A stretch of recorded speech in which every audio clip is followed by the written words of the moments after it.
Blessed day to everyone. I am Alyssa Sendon and welcome again to day 159 of 365 Daily Devotion with Bible Character Edition. And today is May 8, 2026 and yung title ng devotion natin na ito ngayon ay God's Judgment is Sure. So for the character, we proceed to Jehu. Ito na yung new dynasty. Kasi si Jehu, pinatay niya si Joram and the whole household of Ahab, si Jezebel and yung 17 niyang anak na lalaki. And for our scripture for today, ito yung mababasa natin sa 2 Kings chapter 9. So ito yung yung inanoint na si Jehu with proclamation of the prophecy. So in verse 6 it says, Jehu got up and went into the house. Then the prophet poured the oil on Jehu's head and declared, This is what the Lord, the God of Israel says. I anoint you king over the Lord's people, Israel. You are to destroy the house of Ahab, your master, and I will avenge the blood of my servant the prophets and the blood of all the Lord's servants shed by Jezebel.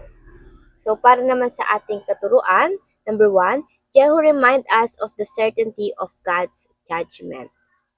Yung judgment ng Diyos ay sigurado. It might take generation but it will be served. Why? Why God judge Ahab household?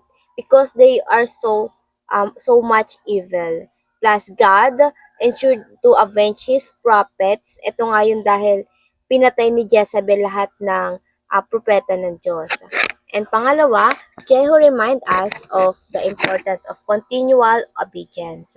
So si Jehu, passionate siya sa pagsunod doon sa prophecy ng Diyos sa kanya. In fact, natuwa sa kanya yung Diyos, pero si Jehu ay violente.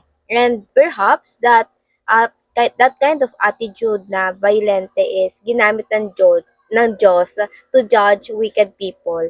Ito nga yung mga propeta ni Jezebel, yung nagsuserve kay Baal. Minasakir to ni Jehu at pinagsisira niya yung temple ng Diyos-Diyosan ng mga Israelita. But one thing Jehu failed to do, yung dahilan kung bakit siya napunta sa o paggawa ng pagkakasala, ito nga ay yung sinundan niya pa rin yung evil work na ginawa ni Jeroboam. So kahit inubos ni Jehu yung work of evil netong ni Ahab, sinundan pa rin naman niya si Jeroboam. Ito yung root talaga, yung ginawa ni Jeroboam. He worshiped the golden calves and God judged him as well. So kahit sumunod siya sa Diyos, nagkaroon pa rin ng partial obedience. So in the end ay sumuway pa rin siya sa kalooban ng Diyos. And pangatlo, Jehu remind us of God's generational blessing. So dahil meron pa rin pagsunod itong si Jehu, dito sa 2 King verse 10, chapter 10 verse 30, it says, The Lord said to Jehu, Because you have done well in accomplishing what is right in my eyes, and I have done to the house of Ahab all I had in mind to do, your descendants will sit on the throne of Israel to the fourth generation. So, hindi pinutulan Diyos yung paghahari ni Jehu hanggang sa fourth generation nga lang, kasi talagang yung lahi niya may masama pa rin. Again, yung kings dito sa Israel ay walang mabuti, lahat sila masasama. Pero ito, some point, ito si Jehu, naging mabuti siya sa umpisa. And para naman sa ating application, number 1, share Christ. He alone cover our sin. Again, God judgment is certain. The wrath of God is certain. Ibubuhos talaga yun sa atin ng Diyos. But that's why we have Jesus. We have to trust in Him dahil siya yung sasalag nun para sa atin. At si Kristo, iniligtas na niya tayo thousands of years ago.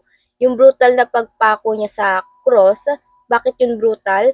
Dahil sinalag niya lahat ng para sa atin. So that's the wrath of God. Pero si Jesus Christ lang yung umako nun. So ginawa yun ng Diyos ni Jesus Christ para we can come before the Holy God kay Father. And we can call upon His name. And pangalawa, commit to following God until the very end. So sana hindi tayo i-stop sa kalagitnaan at tatalikod sa Diyos. Umasa tayo sa lakas at biyaya ng na nagmumula sa Diyos dahil kung sa ating sariling lakas lang, ay we cannot resist temptation. Don't let your mind become idle, yung hindi abala sa pagsunod sa Diyos. Okay lang yan kahit maraming ginagawa para sa Diyos. Again, that is the worship to Him. Jesus encouraged us to repent quickly whenever we fall and be mindful whenever there is temptation. Hingin natin sa Diyos ang kanyang biyaya na makasunod tayo sa Kanya, sa kanyang kalooban hanggang sa kahuli-hulihan ng ating hininga. And pangatlo, receive God's generational blessing. Hindi natin dapat gustuhin na huminto lang sa atin yung biyaya ng Diyos, bagkus dinadamay natin yung susunod na henerasyon sa atin. Kaya we must commit to follow God until the very end and to give our best all the time so that yung generational blessing ay dumaloy din mula sa atin hanggang sa susunod na generation.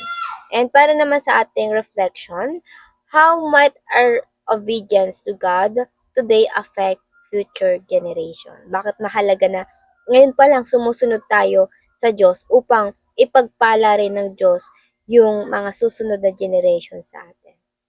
And before we finally end, let's have a short closing prayer. And let's pray, everybody. Our Father in heaven, the Lord, help us to follow you wholeheartedly, Lord God, and fully obedience, Lord God. And we prayed, Lord, na you remove the idols in our heart, Lord God, na nagre-replace sa inyo sa pagsunod namin sa inyo. Panginoon, tulungan nyo na hindi mawala sa amin yung zeal, Lord God. And we pray, Lord God, na hindi lang passion ang meron kami, Panginoon, kundi faithful obedience sa inyo, Panginoon. Panginoon, tulungan nyo kami i-lead yung other people, Lord God, pointing to Jesus Christ. At ikaw na rin nawa ang magbigay sa amin ng pagpapala, Lord God, at sa mga susunod na generation pa para sa amin, Panginoon. Tulungan nyo kami na sumunod sa iyo, Panginoon, at makinig sa inyong mga salita until the very end of our life, Lord God. Help us to accomplish the assignment you given to us, Lord God. Ayun lamang po. In Jesus' name I prayed. Amen and amen and amen. At ayun lang po, I hope marami tayong natutunan at patututunan pa. And I pray na sama-sama sana tayong lumago para sa Panginoon. And ang Diyos nawa ang magbigay sa atin ng katagumpayan ngayong araw. See you again tomorrow. Have a nice day ahead and God bless.